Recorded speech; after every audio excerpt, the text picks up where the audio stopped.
সবাই ঘুমিয়ে আছে, আমরা এখন ঘুরে বেড়াচ্ছি। ওই পাহাড়কে দেখছে জুম, মানে একদম কাছ থেকে ক্লোজ। এইমাত্র নামলাম লেপচা জগতে। আই লাভ লেখা মনে হলো এখান থেকে বহরমপুরে বেশি ভালো collection. Welcome back to my channel Rupsa blog. আমি রূপসা চলে এসেছি আবার একটা নিউ ভিডিও নিয়ে। আজকে হচ্ছে দার্জিলিং ডে 3 আর এখন বাজে 3:30। আমরা উঠে পড়েছি আর এখন আমরা যাচ্ছি টাইগার হিলে সানরাইজ দেখবো বলে। পুরো রাত সবাই ঘুমাচ্ছে, আমরা বেরোচ্ছি। এখন আমরা আমাদের গাড়ি খুঁজছি।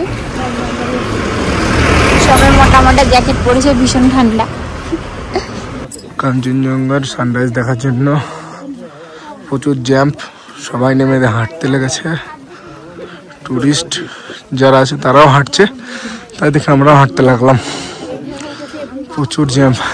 টাইগার হিল যাওয়ার রাস্তাটাই ভোর 4:30টার সময় অনেক ভিড়, পুরো রাস্তায় জ্যাম লেগে গেছে, কারণ সবাই আমাদের মতো টাইগার হিলে সানরাইজ দেখতে এসেছে। আমি তো ভাবতেই পারিনি যে এত ভিড় হবে। আমরা প্রথমে গ্যালারির মতো একটা জায়গায় বসেছিলাম, কিন্তু সেখান থেকে কিছুই দেখা যাচ্ছিল না, তাই এই জায়গাটায় নেমে এলাম। এখনো অনেক ভিড় আছে, কিন্তু আকাশটা ভালোভাবে দেখা যাচ্ছে। আর এখনই সূর্য উঠবে, তাই আকাশটা পুরো অরেঞ্জ হয়ে গেছে, সূর্য উঠেও গেল। আর এটা দেখার জন্যই এত মানুষের ভিড়। আর দৃশ্যটা এত সুন্দর, সেটা আমার ক্যামেরায় বোঝাই যাচ্ছে না। আমাদের দেখা কমপ্লিট সানরাইজ। এবার আমরা যাচ্ছি, কোথায় যাচ্ছি জানি না, তবে প্রচুর জ্যাম্প, রাস্তায় প্রচুর গাড়ি দাঁড়িয়ে আছে, দেখতেই পাচ্ছ সব পরপর গাড়ি। এই গাড়িগুলো ড্রাইভার আমাকে আগেই বলে দিয়েছিল যে 5:30টার দিকে সানরাইজ কমপ্লিট হয়ে যায়, তখনই সাথে সাথে চলে আসবে, নাহলে এখান থেকে বেরোতে 10টা বেজে যাবে। 5:30 থেকে 5 ঘন্টা লেট এখানেই হয়ে যাবে, এত প্রচন্ড ভিড়। এবার বেরিয়ে যাচ্ছি। আমরা এখন আসলাম বাতাসিয়া লুপে। আজকে মনে হচ্ছে ঠান্ডা যেন কমছেই না, টিকিট কাটা হয়ে গেছে। এখানে মারা চা খাচ্ছে, তারপরে ভেতরে ঢুকবো আমরা। এইটা হচ্ছে বাতাসিয়া লুপ, জায়গাটা খুব সুন্দর।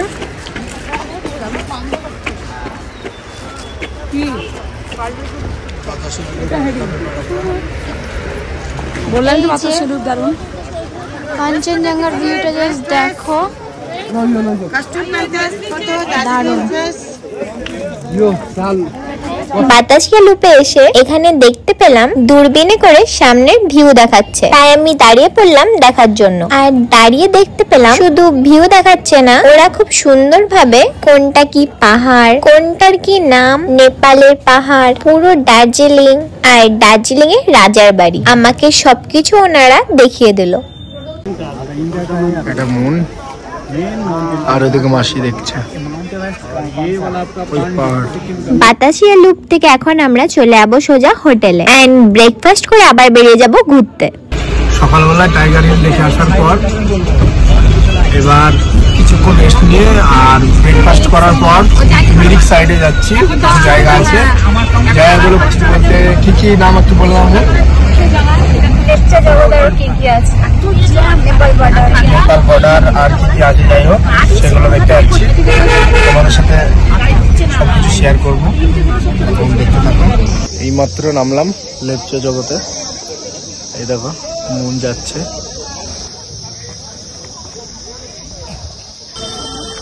মুন মুন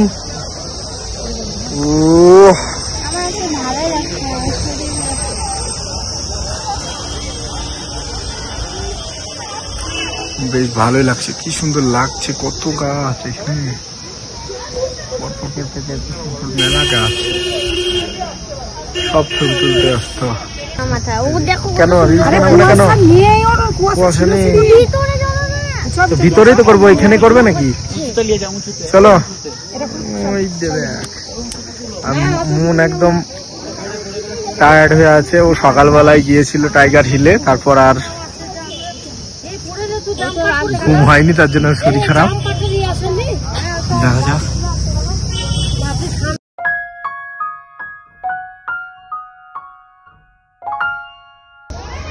মুনের মাকে ফোন করছে আমাদের ছবি তুলে দেওয়ার জন্য, ওর কিছু ছবি তুলে দিলাম আর রিলস টিলস বানালো। খুবই সমস্যা ভিতরে, আর পিছনে গাছের ভিউ গুলো দেখো, গাছগুলো দেখো, দারুণ লাগছে, দারুণ। বানানো কমপ্লিট। আর এখানে নেটওয়ার্ক থাকছে না, তার জন্য আমার একটু সমস্যা হচ্ছে, এখান থেকে বেরিয়ে যেতে হবে। যা হয়েছে ভিডিও, এমনি তো মনের শরীর খারাপ করছে বলছে অনেক। দেখা যাক, মন ওখানে গিয়ে বসে আছে, বেরিয়ে যাচ্ছে। এবার কোথায় যাব দেখি নেক্সট। আমরা লেপচা জগৎ থেকে বেরিয়ে গেলাম আর এখন যাচ্ছি আমরা মিরিকে। মিরিকে যেগুলো সাইট সিন আছে, যেমন Mirik lake, Nepal border, anti garden, এগুলো আমরা এখন দেখবো। আসবো না ভাবছিলাম মিরিক। মনের প্রচন্ড শরীর খারাপ, আমার জ্যাকেট পরেছে, ওর জ্বর এসেছে, তার জন্য আসবো না করছিল। খুব রিকোয়েস্ট করে সবাই মিলে নিয়ে আসলাম। এবার আমরা মিরিক লেকে পৌঁছে গেছি, যাচ্ছি মিরিক লেকে। দেখি কেমন লাগে মিরিক লেক। একটু মেলা বসেছে, কি ব্যাপার নিয়ে মেলা, সব বেশিরভাগই কি টাইপের বলবো। আর এই জায়গাটাতে একটা লেক আছে, আই লাভ মিরিক লেখা। এই যে মাছ দেখ, ওই দেখ। আমরা শুধু মিরিক লেকটা ঘুরে মিরিক থেকে বেরিয়ে গেলাম, কারণ আমার শরীরটা খুব খারাপ, তাই আজকের ব্লগটাও রাইহানি করছে। আর এখান থেকে আমরা সোজা যাব হোটেলে, তারপর কিছুক্ষণ রেস্ট করে বেরোবো ম্যাল রোডে। লেমন টি খাচ্ছি এবার। এটা কোথায়? এটা ম্যাল রোডে। মনের গলা ব্যথা করছে, তার জন্য খুব অসুস্থ আজকে। এবার খুব টেস্টি লাগছে বলছে। এবার খাওয়ার পরে আমরা কিছু কেনাকাটা আরো বাকি আছে, সেইগুলো কেনাকাটা কমপ্লিট করব। আর আমাদের সময় নেই, কালকে আমরা এক জায়গায় থাকবো, সিটং, সেখানে যেতে হবে। কালকে সকালবেলায় বেরিয়ে যাব, আর আমাদের হাতে সময় নেই, তাই শপিং করে আজকেই কমপ্লিট করতে হবে। চাটা যত তাড়াতাড়ি শেষ করব, তারপরে মার্কেটে যাব। আমার সকাল থেকে খুব শরীর খারাপ, ভীষণ জ্বর। আমি ওষুধ খেয়ে এখনই ম্যাল রোডে এলাম। এখন বাজে 7:30। আজকে আমাদের দার্জিলিং এ লাস্ট দিন, আর আমার কিছু শপিং বাকি ছিল, তাই শপিংটা করে নিচ্ছি। শপিং করা কমপ্লিট, এবার হোটেলে চলে যাবো। যেটুকু চয়েস হলো, আমার মনে হলো এখান থেকে বহরমপুরে বেশি ভালো কালেকশন আছে। আমাদের শপিং করা কমপ্লিট, আর কিছু জিনিস হলো মনের আমার, আর ফ্যামিলির জন্য কিছু জিনিস কিনে নিলাম। কিছু কাউকে দেওয়া আছে, যেগুলো দেওয়ার জন্য কিছু কিনে নিলাম। আর তাছাড়া সেমন কিছু পছন্দ হয়নি। বেশি সোয়েটার নিয়ে লাভও নেই, কারণ আমি এখানে আসার জন্য এক জায়গায় শপিং করেছি। আর সব থেকে মেন হচ্ছে এখানকার কালেকশন থেকে আমাদের বহরমপুরে বেশি বেটার কালেকশন আছে। ঠিক আছে, তাহলে এবার আমরা হোটেলের দিকে যাচ্ছি, ডিনার করব। তারপর একদম কাল সকালে আবার বেরোবো শিটং এর জন্য। আজকে আমাদের দার্জিলিং এর লাস্ট ডে, কাল আমরা চলে যাচ্ছি শিটং। আমাদের বুফে সিস্টেমে ছিল চিকেন বিরিয়ানি আর চিকেনের লেগ পিস,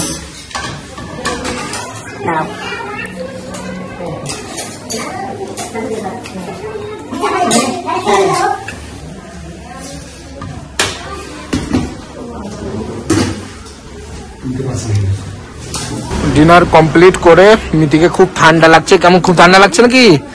বাবা কাশ্মীরের মতো একদম বাবু হয়ে গেছে। এখন আমরা যাচ্ছি উপরে। আজকে ভিডিওটা এখানে শেষ করছি। ভালো লাগলে অবশ্যই লাইক করুন, সাবস্ক্রাইব করুন, চ্যানেল